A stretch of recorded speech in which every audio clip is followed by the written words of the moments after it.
আসসালামু আলাইকুম বন্ধুরা, নতুন ভিডিও নিয়ে আসলাম। দেখেন মাশাআল্লাহ, আরবির ঘরে একটা, এটা সাদা একটা, এটা বলা হয় কাগজ ফুল বলে, অনেকে বলে বাগান বিলাস।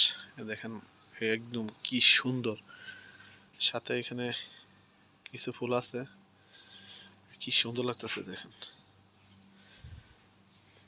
ফুলগুলো কত সুন্দর, আর এই বাগান বিলাস, এই দেখেন সাদাটা কত সুন্দর লাগতেছে,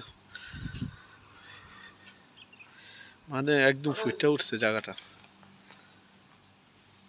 সাদার সাথে নিচে আছে গোলাপি কালারের, মানে বেগুনি কালারের মতন গোলাপি। অনেক সুন্দর একটা ভিডিও। সবাই ভালো থাকবেন, 5 ওয়াক্ত নামাজ পড়বেন, আমার চ্যানেলটাকে সাবস্ক্রাইব করবেন, লাইক করবেন, শেয়ার করবেন, আর আপনারা জানাবেন কমেন্টে এই সাদা বাগান বিলাস কেমন লাগতেছে দেখতে। আল্লাহ হাফিজ।